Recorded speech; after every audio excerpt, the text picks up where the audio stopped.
On glancing over my notes of the 70-odd cases in which I have during the last 8 years studied the methods of my friend Sherlock Holmes, I find many tragic, some comic, a large number merely strange, but none commonplace. For, working as he did rather for the love of his art than for the acquirement of wealth, he refused to associate himself with any investigation which did not tend towards the unusual and even the fantastic. Of all these varied cases, however, I cannot recall any which presented more singular features than that which was associated with the well-known Surrey family of the Roylotts of Stoke Moran. The events in question occurred in the early days of my association with Holmes, when we were sharing rooms as bachelors in Baker Street. It is possible that I might have placed them upon record before, but a promise of secrecy was made at the time, from which I have only been freed during the last month by the untimely death of the lady to whom the pledge was given. It is perhaps as well that the facts should now come to light, for I have reasons to know that there are widespread rumors as to the death of Dr. Grimsby Roylott, which tend to make the matter even more terrible than the truth. It was early in April in the year '83 that I woke one morning to find Sherlock Holmes standing, fully dressed, by the side of my bed. He was a late riser as a rule, and, as the clock on the mantelpiece showed me that it was only 7:15, I blinked up at him in some surprise and perhaps just a little resentment, for I was myself regular in my habits. "Very sorry to knock you up, Watson," said he, "but it's the common lot this morning. Mrs. Hudson has been knocked up. She retorted upon me, and I on you. What is it then? A fire?" "No, a client. It seems that a young lady has arrived in a considerable state of excitement, who insists upon seeing me. She is waiting now in the sitting-room." Now, when young ladies wander about the metropolis at this hour of the morning and knock sleepy people up out of their beds, I presume that it is something very pressing which they have to communicate. Should it prove to be an interesting case, you would, I am sure, wish to follow it from the outset. I thought, at any rate, that I should call you and give you the chance. My dear fellow, I would not miss it for anything. I had no keener pleasure than in following Holmes in his professional investigations and in admiring the rapid deductions, as swift as intuitions, and yet always founded on a logical basis, with which he unraveled the problems which were submitted to him. I rapidly threw on my clothes and was ready in a few minutes to accompany my friend down to the sitting-room. A lady dressed in black and heavily veiled, who had been sitting in the window, rose as we entered. "Good morning, madam," said Holmes, cheerily. "My name is Sherlock Holmes. This is my intimate friend and associate, Dr. Watson, before whom you can speak as freely as before myself." "Ha! I am glad to see that Mrs. Hudson has had the good sense to light the fire.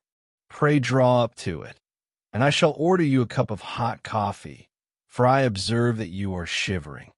"It is not cold which makes me shiver," said the woman, in a low voice, changing her seat as requested. "What then?" "It is fear, Mr. Holmes. It is terror." She raised her veil as she spoke, and we could see that she was indeed in a pitiable state of agitation, her face all drawn and gray, with restless, frightened eyes, like those of some hunted animal. Her features and figure were those of a woman of 30, but her hair was shot with premature gray, and her expression was weary and haggard. Sherlock Holmes ran her over with one of his quick, all-comprehensive glances. "You must not fear," said he, soothingly, bending forward and patting her forearm. "We shall soon set matters right, I have no doubt. You have come in by train this morning, I see. You know me, then?" "No, but I observed the second half of a return ticket in the palm of your left glove. You must have started early, and yet you had a good drive in a dog-cart along heavy roads before you reached the station." The lady gave a violent start and stared in bewilderment at my companion. "There is no mystery, my dear madam," said he, smiling. "The left arm of your jacket is spattered with mud in no less than 7 places. The marks are perfectly fresh. There is no vehicle save a dog cart which throws up mud in that way, and then only when you sit on the left-hand side of the driver. Whatever your reasons may be, you are perfectly correct," said she. "I started from home before 6, reached Leatherhead at 20 past, and came in by the first train to Waterloo. Sir, I can stand this strain no longer. I shall go mad if it continues. I have no one to turn to, none, save only one, who cares for me, and he, poor fellow, can be of little aid. I have heard of you, Mr. Holmes. I have heard of you from Mrs. Farintosh, whom you helped in the hour of her sore need. It was from her that I had your address. Oh, sir, do you not think that you could help me too, and at least throw a little light through the dense darkness which surrounds me? At present it is out of my power to reward you for your services, but in a month or 6 weeks I shall be married, with the control of my own income, and then at least you shall not find me ungrateful." Holmes turned to his desk, and unlocking it, drew out a small case-book, which he consulted. "Farintosh," said he. "Ah, yes, I recall the case. It was concerned with an opal tiara. I think it was before your time. Watson, I can only say, madam, that I shall be happy to devote the same care to your case as I did to that of your friend. As to reward, my profession is its own reward, but you are at liberty to defray whatever expenses I may be put to at the time which suits you best. And now I beg that you will lay before us everything that may help us in forming an opinion upon the matter." "Alas," replied our visitor, "the very horror of my situation lies in the fact that my fears are so vague, and my suspicions depend so entirely upon small points, which might seem trivial to another, that even he to whom of all others I have a right to look for help and advice looks upon all that I tell him about it as the fancies of a nervous woman. He does not say so, but I can read it from his soothing answers and averted eyes. But I have heard, Mr. Holmes, that you can see deeply into the manifold wickedness of the human heart. You may advise me how to walk amid the dangers which encompass me. I am all attention, madam. My name is Helen Stoner, and I am living with my stepfather, who is the last survivor of one of the oldest Saxon families in England, the Roylotts of Stoke Moran, on the western border of Surrey." Holmes nodded his head. "The name is familiar to me," said he. "The family was at one time among the richest in England, and the estates extended over the borders into Berkshire in the north and Hampshire in the west. In the last century, however, for successive heirs were of a dissolute and wasteful disposition, and the family ruin was eventually completed by a gambler in the days of the Regency. Nothing was left save a few acres of ground, and the 200-year-old house, which is itself crushed under a heavy mortgage. The last squire dragged out his existence there, living the horrible life of an aristocratic pauper, but his only son, my stepfather, seeing that he must adapt himself to the new conditions, obtained an advance from a relative, which enabled him to take a medical degree, and went out to Calcutta, where by his professional skill and his force of character he established a large practice.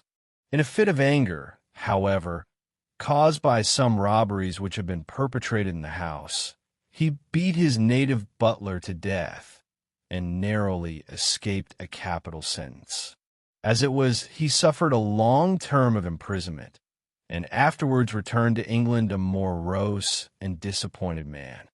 When Dr. Roylott was in India, he married my mother, Mrs. Stoner, the young widow of Major General Stoner of the Bengal Artillery.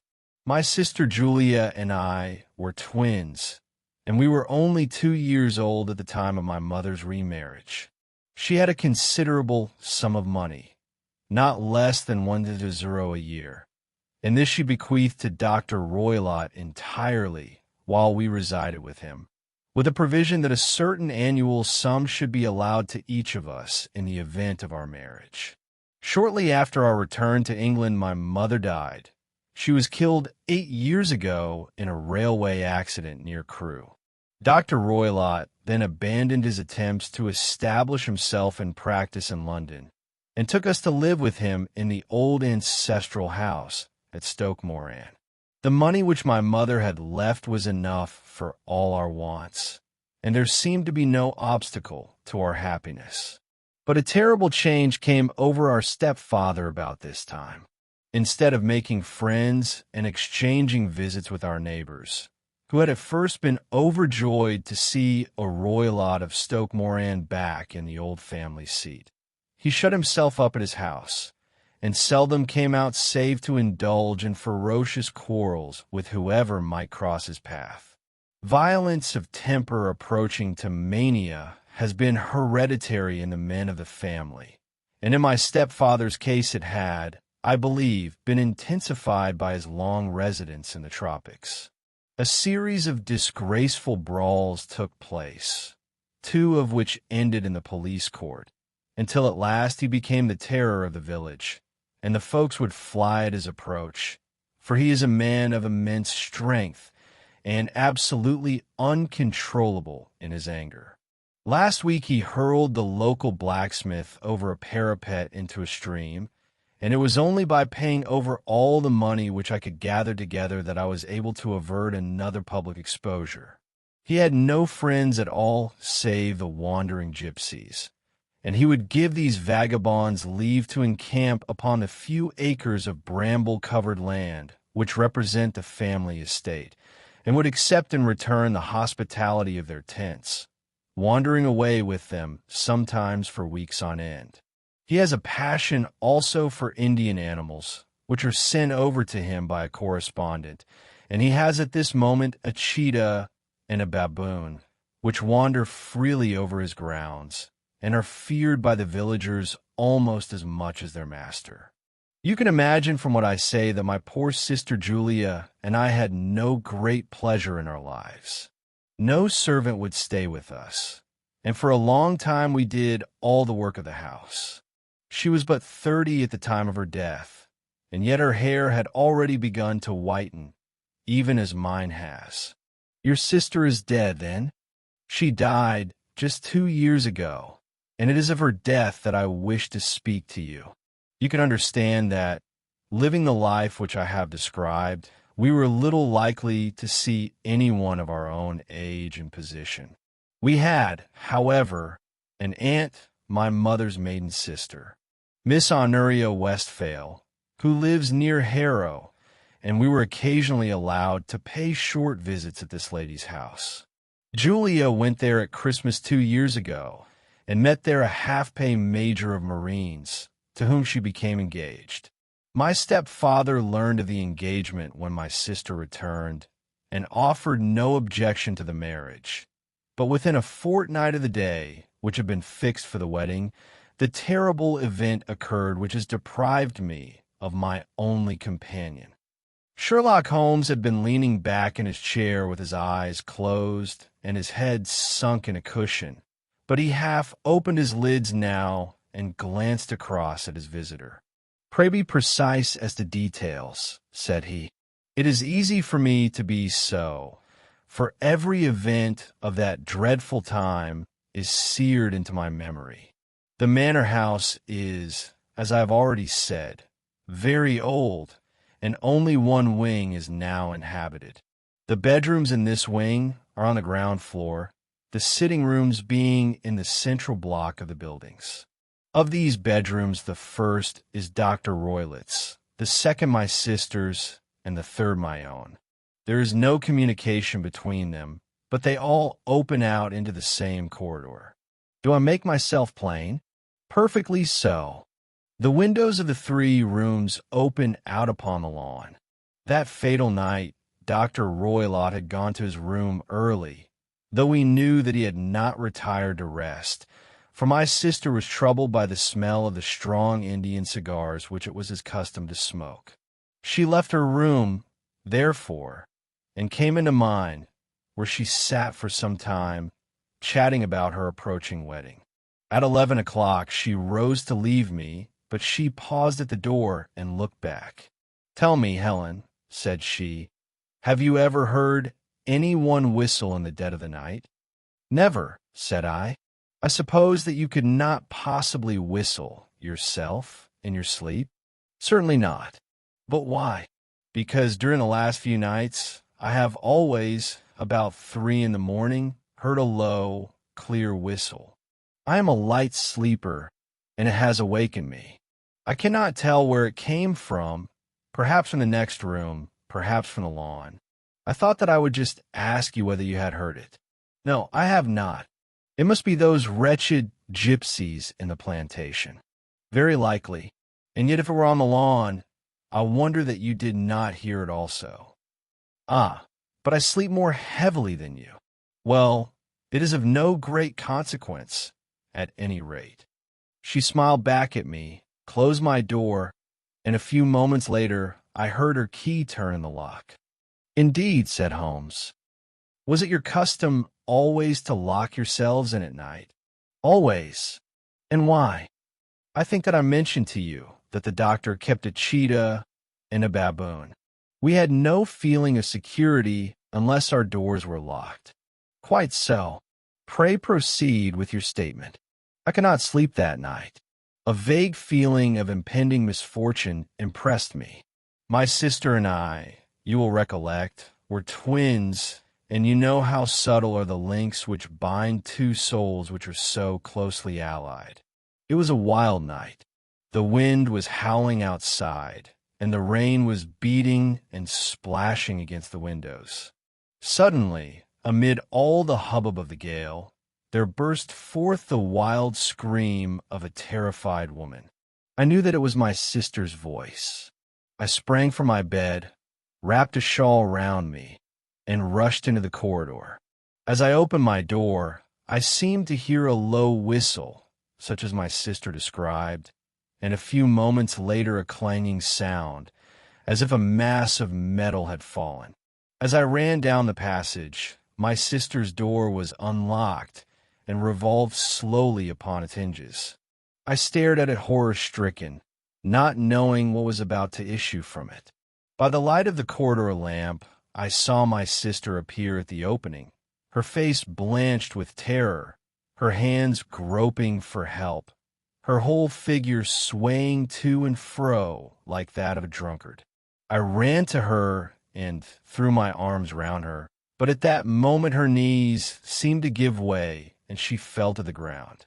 She writhed as one who is in terrible pain, and her limbs were dreadfully convulsed. At first I thought that she had not recognized me, but as I bent over her, she suddenly shrieked out in a voice which I shall never forget, "Oh, my God! Helen!" It was the band, the Speckled band. There was something else which she would fain have said, and she stabbed with her finger into the air in the direction of the doctor's room. But a fresh convulsion seized her and choked her words. I rushed out, calling loudly for my stepfather, and I met him hastening from his room in his dressing gown.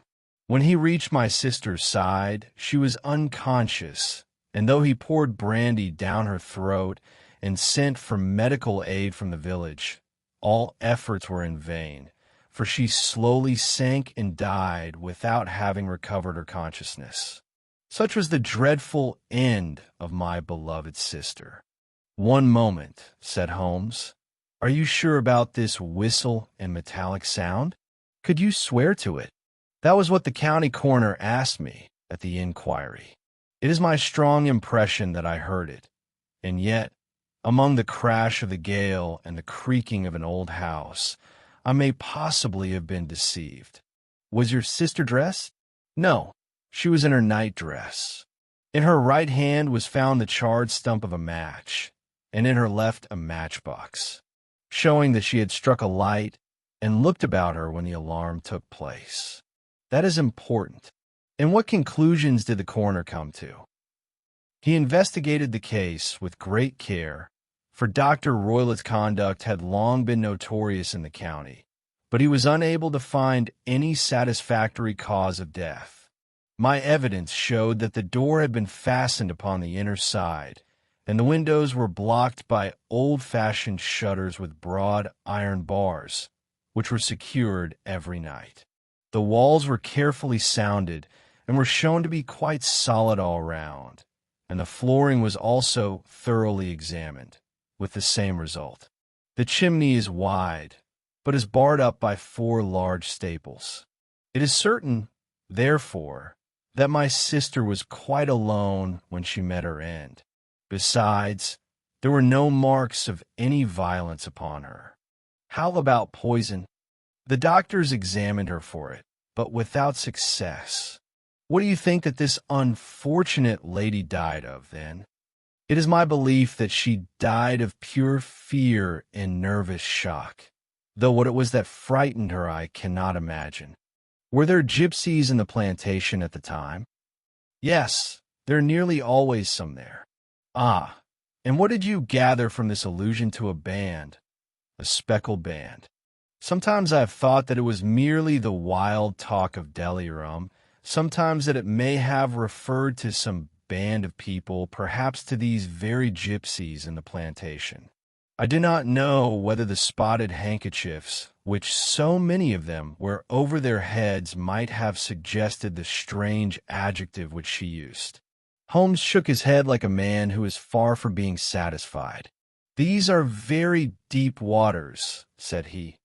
"Pray go on with your narrative."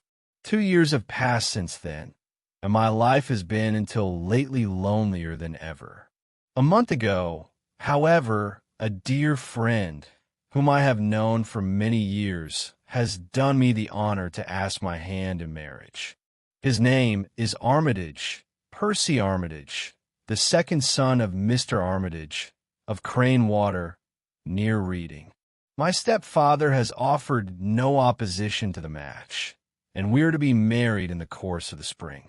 2 days ago, some repairs were started in the west wing of the building, and my bedroom wall has been pierced, so that I have had to move into the chamber in which my sister died, and to sleep in the very bed in which she slept. Imagine, then, my thrill of terror when last night, as I lay awake, thinking over her terrible fate, I suddenly heard in the silence of the night the low whistle which had been the herald of her own death. I sprang up and lit the lamp, but nothing was to be seen in the room. I was too shaken to go to bed again, however, so I dressed, and as soon as it was daylight I slipped down, got a dog-cart at the Crown Inn, which is opposite, and drove to Leatherhead, from whence I have come on this morning with the one object of seeing you and asking your advice. "You have done wisely," said my friend. "But have you told me all?" "Yes, all." "Miss Roylott, you have not. You are screening your stepfather." "Why, what do you mean?" For answer, Holmes pushed back the frill of black lace which fringed the hand that lay upon our visitor's knee. 5 little livid spots, the marks of 4 fingers and a thumb, were printed upon the white wrist. "You have been cruelly used," said Holmes. The lady colored deeply and covered over her injured wrist. "He is a hard man," she said, "and perhaps he hardly knows his own strength." There was a long silence, during which Holmes leaned his chin upon his hands and stared into the crackling fire. "This is a very deep business," he said at last. "There are 1,000 details which I should desire to know before I decide upon our course of action. Yet we have not a moment to lose. If we were to come to Stoke Moran today, would it be possible for us to see over these rooms without the knowledge of your stepfather? As it happens, he spoke of coming into town today upon some most important business. It is probable that he will be away all day, and that there would be nothing to disturb you. We have a housekeeper now, but she is old and foolish, and I could easily get her out of the way. Excellent. You are not averse to this trip, Watson? By no means. Then we shall both come. What are you going to do yourself? I have one or two things which I would wish to do now that I am in town, but I shall return by the 12 o'clock train, so as to be there in time for your coming. And you may expect us early in the afternoon. I have myself some small business matters to attend to. Will you not wait and breakfast? No, I must go. My heart is lightened already since I have confided my trouble to you. I shall look forward to seeing you again this afternoon. She dropped her thick black veil over her face and glided from the room. And what do you think of it all, Watson? Asked Sherlock Holmes, leaning back in his chair. It seems to me to be a most dark and sinister business. Dark enough and sinister enough. Yet if the lady is correct in saying that the flooring and walls are sound, and that the door, window, and chimney are impassable, then her sister must have been undoubtedly alone when she met her mysterious end. What becomes, then, of these nocturnal whistles, and what of the very peculiar words of the dying woman? I cannot think. When you combine the ideas of whistles at night, the presence of a band of gypsies who are on intimate terms with this old doctor, the fact that we have every reason to believe that the doctor has an interest in preventing his stepdaughter's marriage, the dying allusion to a band, and, finally, the fact that Miss Helen Stoner heard a metallic clang, which might have been caused by one of those metal bars which secured the shutters falling back into their place, I think that there is good ground to think that the mystery may be cleared along those lines. But what, then, did the gypsies do? I cannot imagine. I see many objections to any such theory, and so do I. It is precisely for that reason that we're going to Stoke Moran this day. I want to see whether the objections are fatal or if they may be explained away. But what in the name of the devil? The ejaculation had been drawn from my companion by the fact that our door had been suddenly dashed open, and that a huge man had framed himself in the aperture. His costume was a peculiar mixture of the professional and of the agricultural, having a black top hat, a long frock coat, and a pair of high gaiters, with a hunting crop swinging in his hand. So tall was he that his hat actually brushed the crossbar of the doorway, and his breadth seemed to span it across from side to side. A large face, seared with 1,000 wrinkles, burned yellow with the sun, and marked with every evil passion, was turned from one to the other of us, while his deep-set, ball-shot eyes and his high, thin, fleshless nose gave him somewhat the resemblance to a fierce old bird of prey. "Which of you is Holmes?" asked this apparition. "My name, sir, but you have the advantage of me," said my companion, quietly. "I am Dr. Grimsby Roylott, of Stoke Moran." "Indeed, doctor," said Holmes blandly. "Pray take a seat. I will do nothing of the kind. My stepdaughter has been here. I have traced her. What has she been saying to you?" "It is a little cold for the time of the year," said Holmes. "What has she been saying to you?" screamed the old man, furiously. "But I have heard that the crocuses promise well," continued my companion, imperturbably. "Huh, you put me off, do you?" said our new visitor, taking a step forward and shaking his hunting crop. "I know you, you scoundrel. I have heard of you before. You are Holmes, the meddler." My friend smiled. "Holmes, the busybody." His smile broadened. "Holmes, the Scotland Yard Jack in office." Holmes chuckled heartily.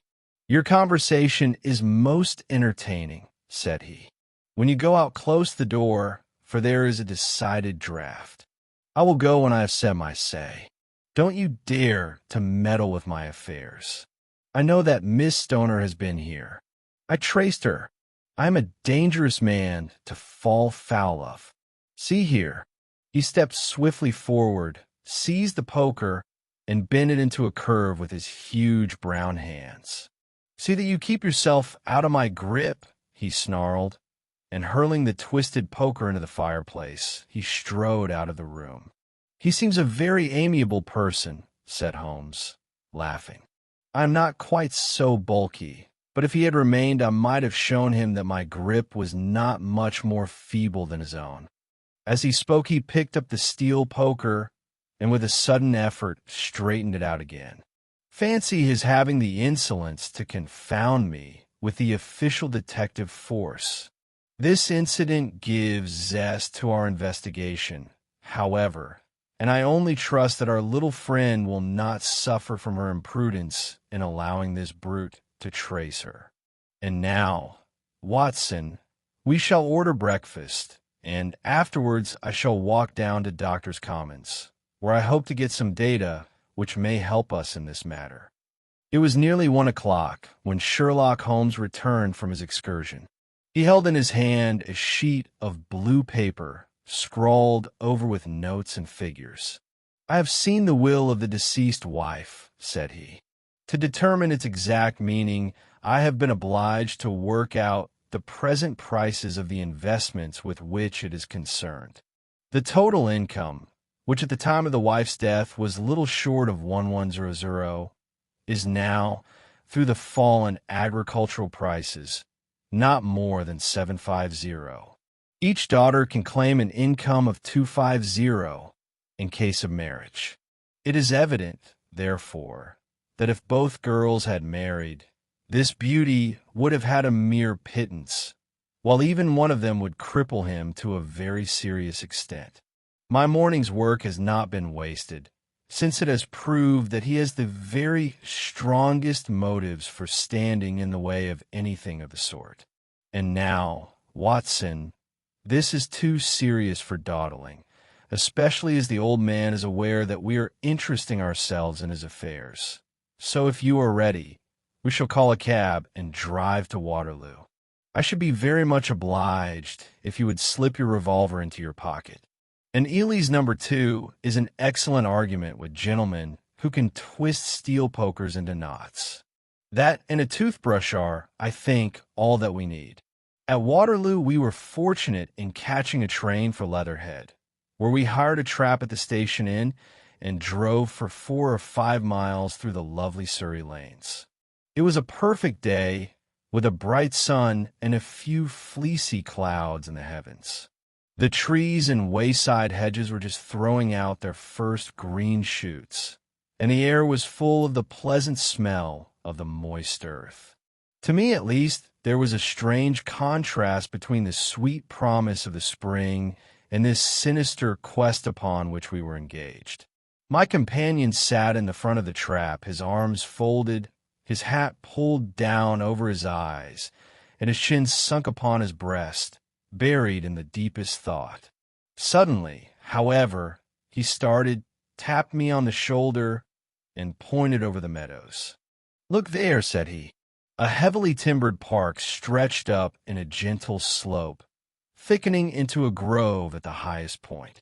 From amid the branches there jutted out the gray gables and high roof tree of a very old mansion.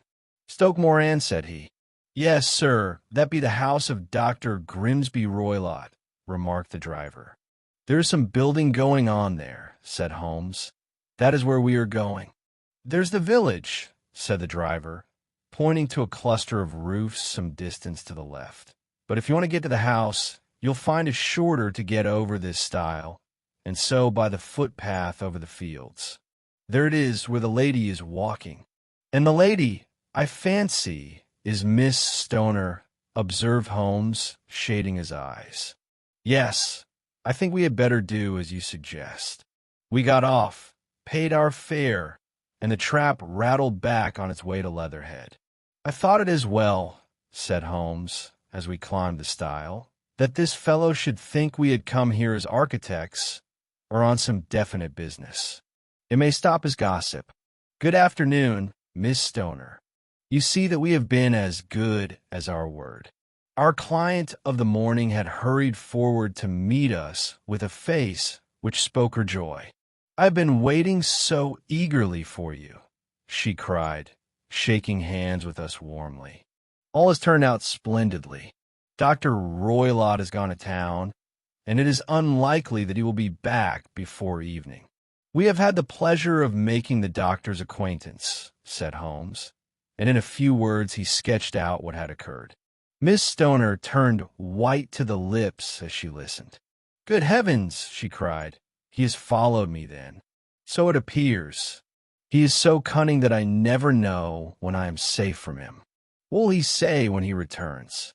He must guard himself, for he may find that there is some one more cunning than himself upon his track. You must lock yourself up from him tonight. If he is violent, we shall take you away to your aunt's at Harrow. Now, we must make the best use of our time, so kindly take us at once to the rooms which we are to examine.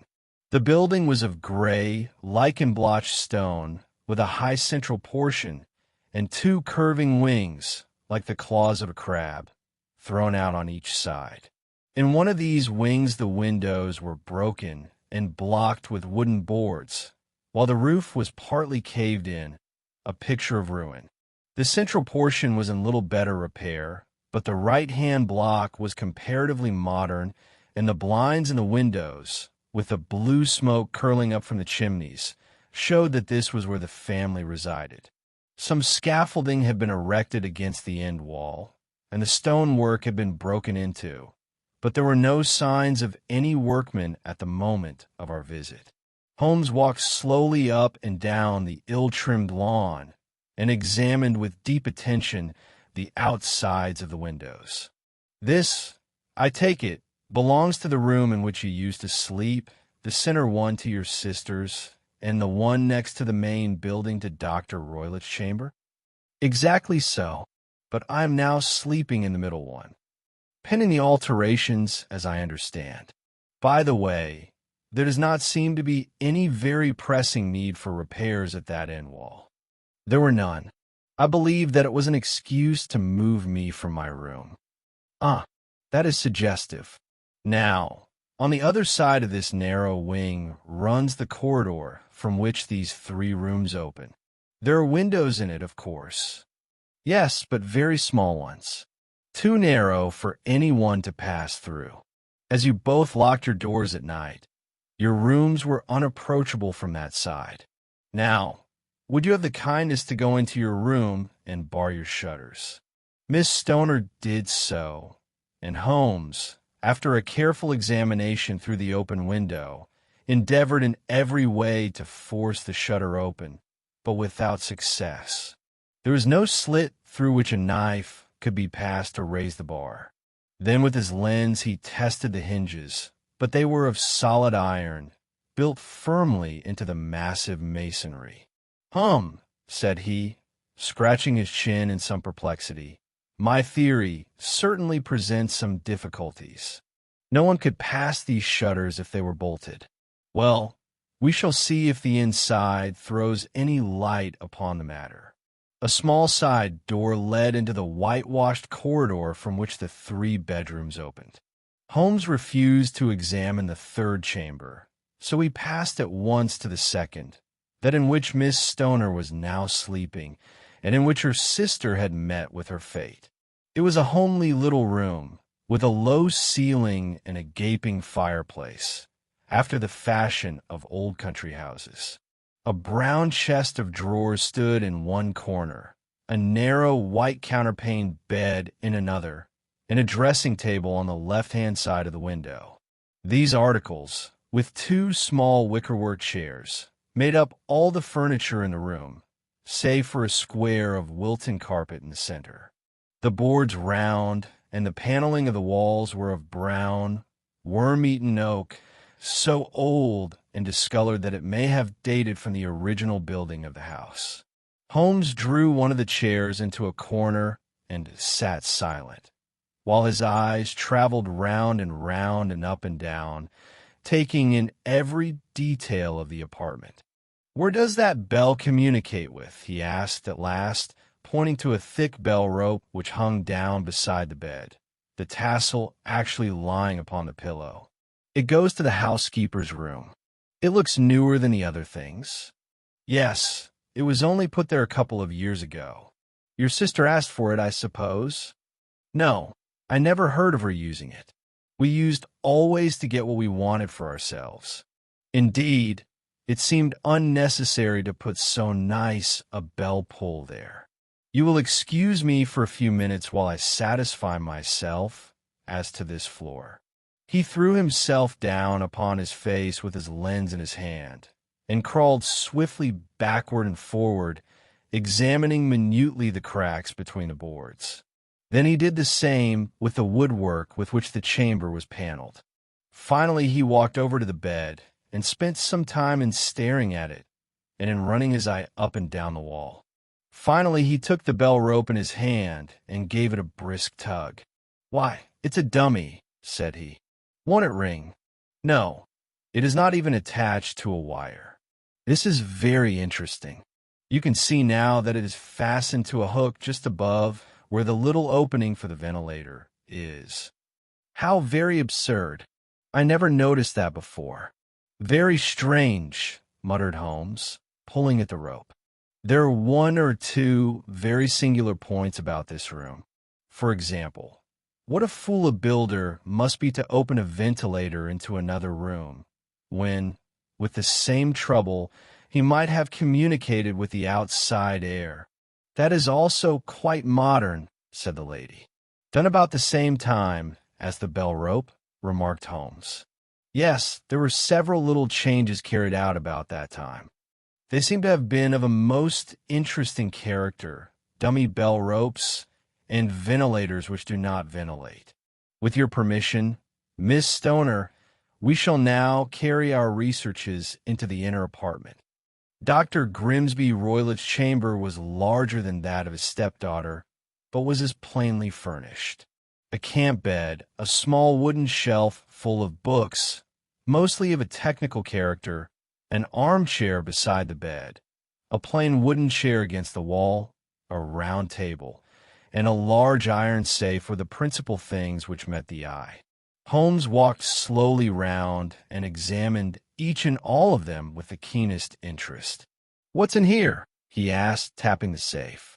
"My stepfather's business papers." "Oh, you have seen inside, then?"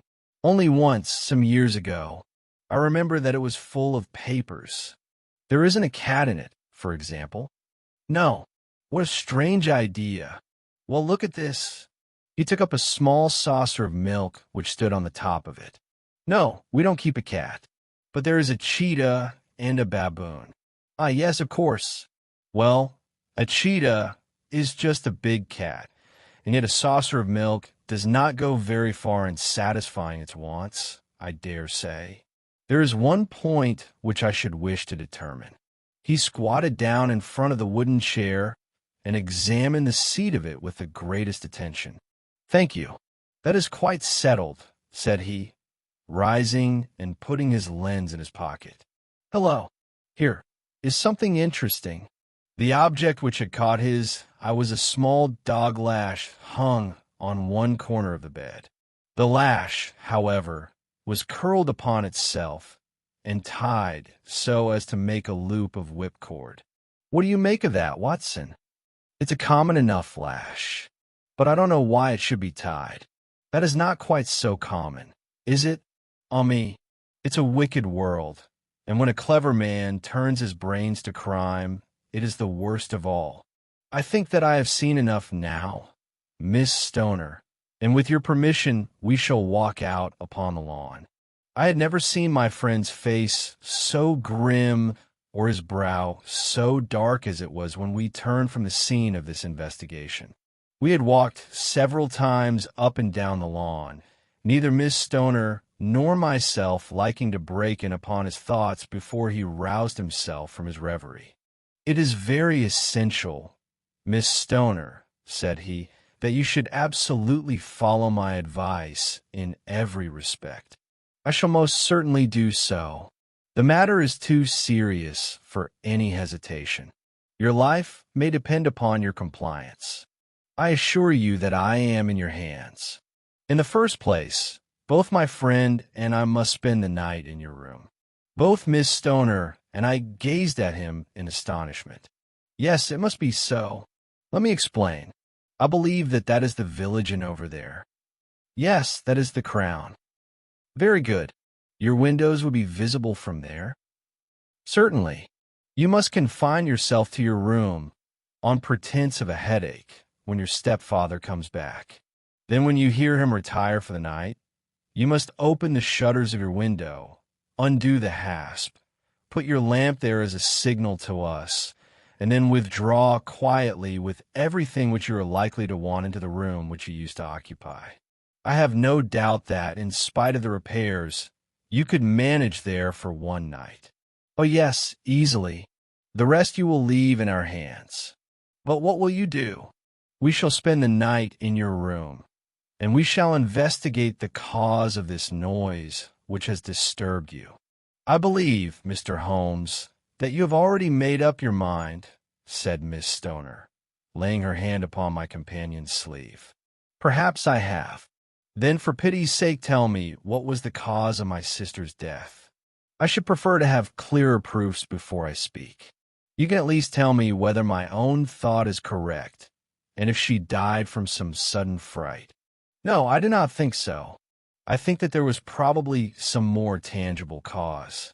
And now, Miss Stoner, we must leave you, for if Dr. Roylott returned and saw us, our journey would be in vain.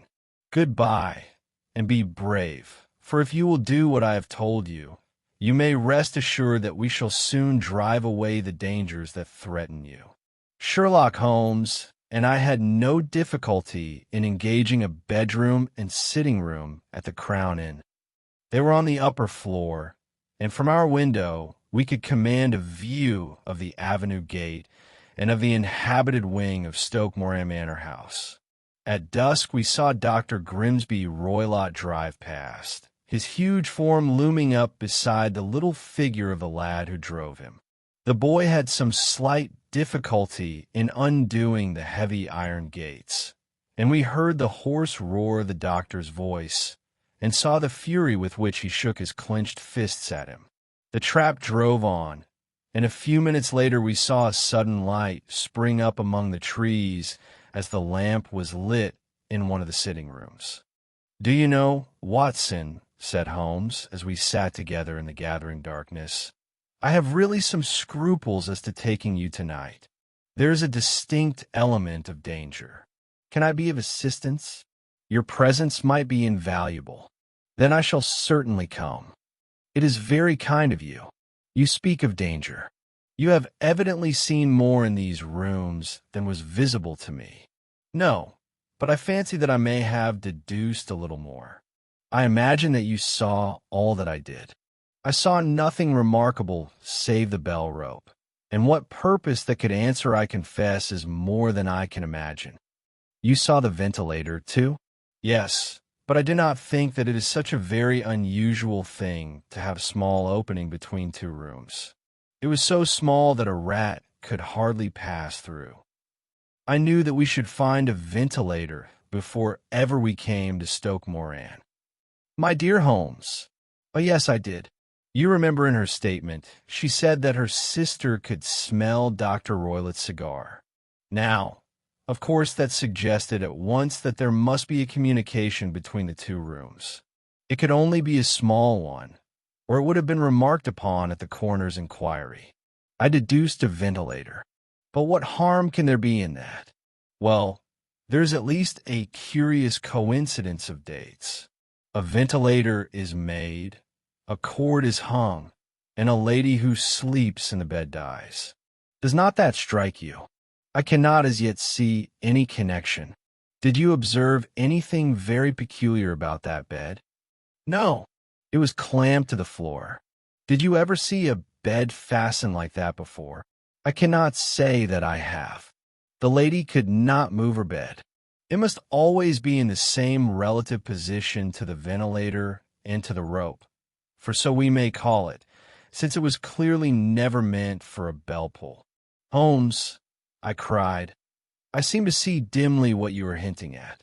We are only just in time to prevent some subtle and horrible crime. Subtle enough and horrible enough.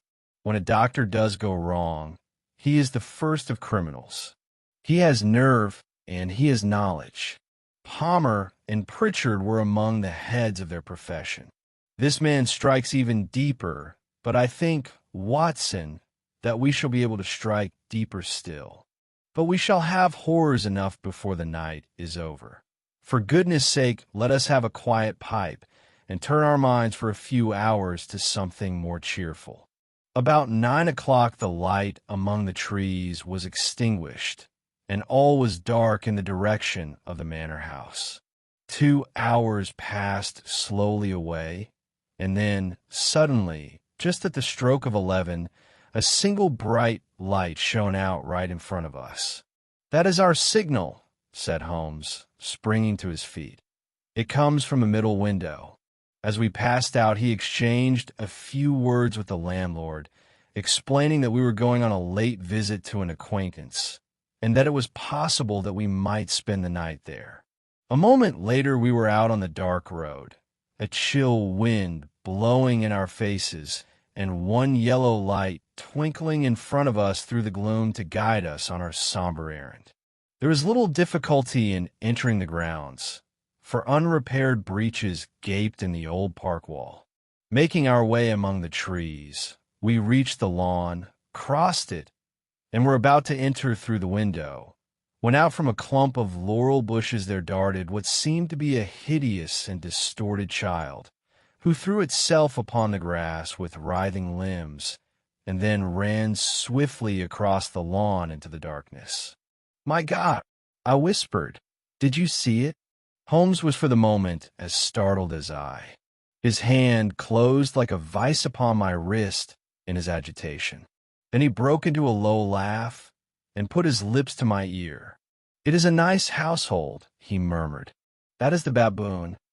I had forgotten the strange pets which the doctor affected. There was a cheetah, too. Perhaps we might find it upon our shoulders at any moment.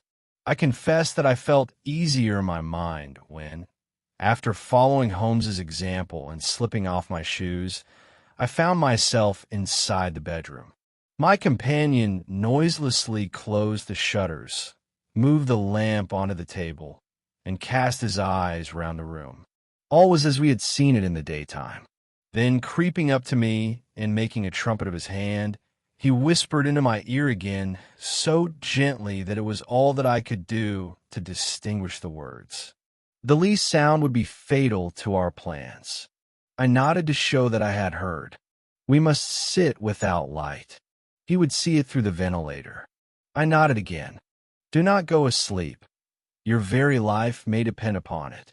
Have your pistol ready in case we should need it. I will sit on the side of the bed, and you in that chair." I took out my revolver and laid it on the corner of the table. Holmes had brought up a long, thin cane, and this he placed upon the bed beside him. By it he laid the box of matches and the stump of a candle. Then he turned down the lamp, and we were left in darkness.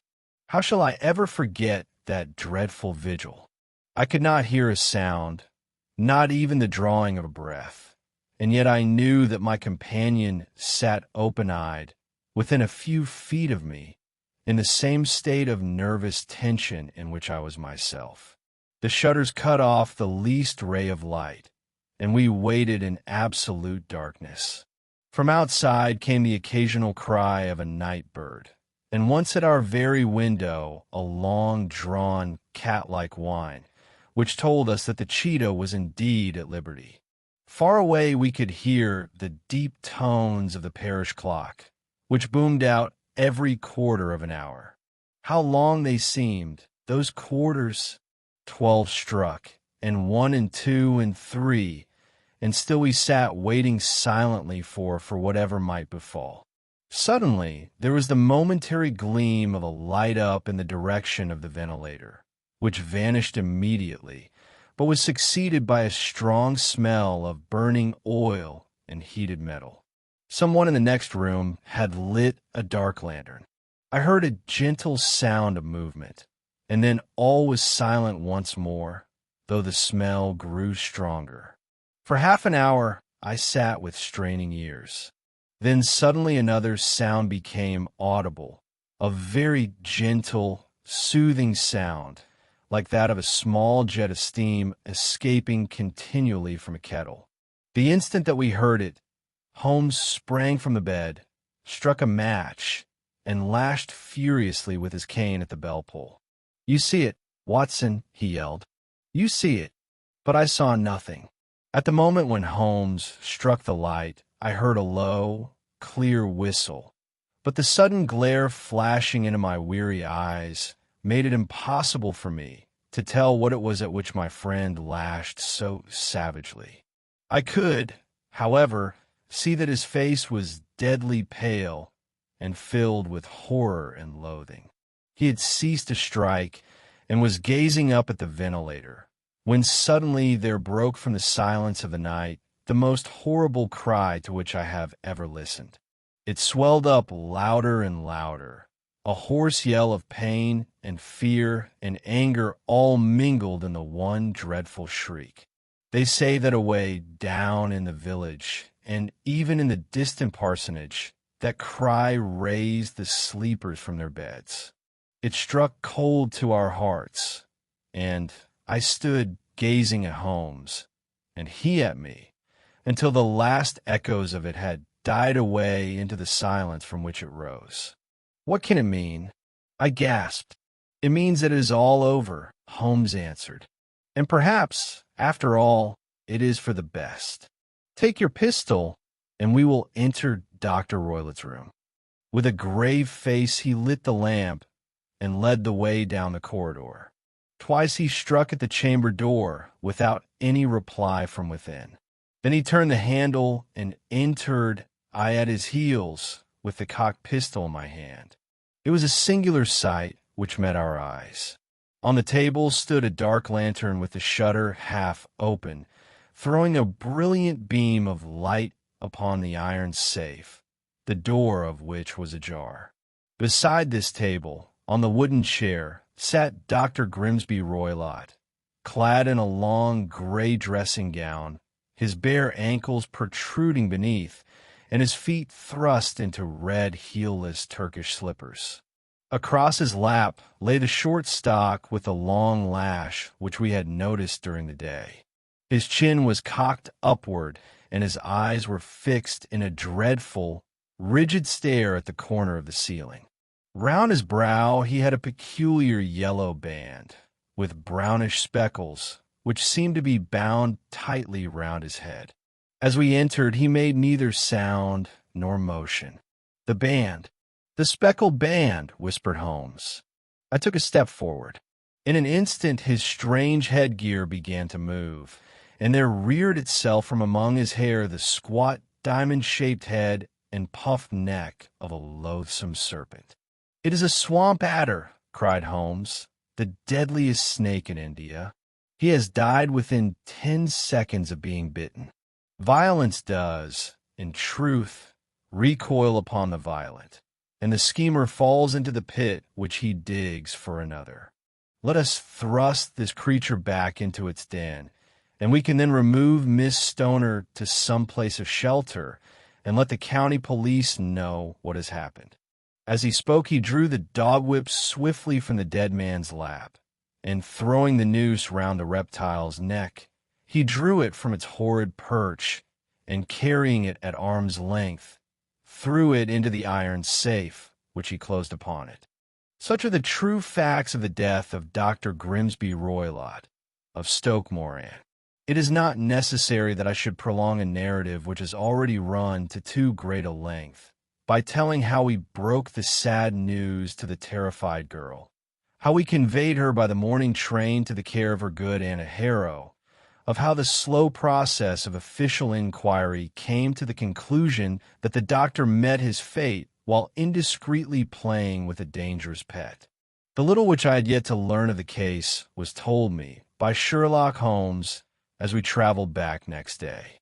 "I had," said he, "come to an entirely erroneous conclusion, which shows, my dear Watson, how dangerous it always is to reason from insufficient data. The presence of the gypsies and the use of the word band, which was used by the poor girl, no doubt to explain the appearance which she had caught a hurried glimpse of by the light of her match, were sufficient to put me upon an entirely wrong scent. I can only claim the merit that I instantly reconsidered my position when, however, it became clear to me that whatever danger threatened an occupant of the room could not come either from the window or the door. My attention was speedily drawn, as I have already remarked to you, to this ventilator and to the bell rope which hung down to the bed.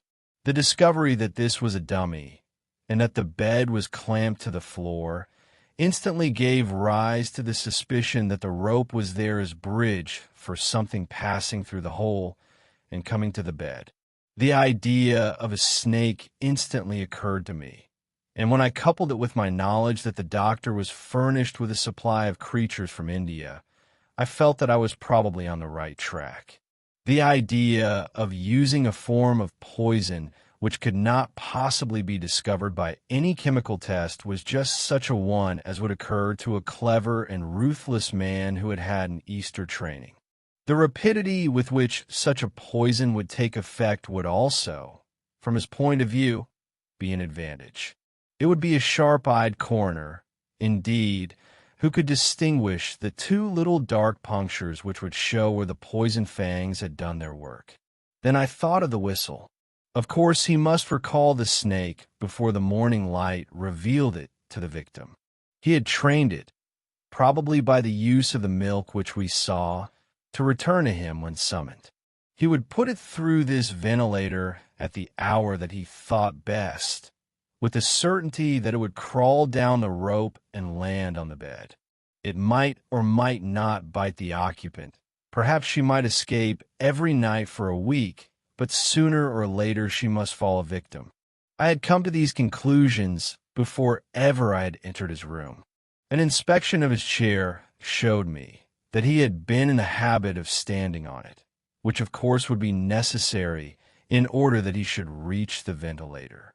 The sight of the safe, the saucer of milk, and the loop of whipcord were enough to finally dispel any doubts which may have remained. The metallic clang heard by Miss Stoner was obviously caused by her stepfather hastily closing the door of his safe upon its terrible occupant. Having once made up my mind, you know the steps which I took in order to put the matter to the proof. I heard the creature hiss, as I have no doubt that you did also, and I instantly lit the light and attacked it, with the result of driving it through the ventilator, and also with the result of causing it to turn upon its master at the other side. Some of the blows of my cane came home and roused its snakish temper, so that it flew upon the first person it saw.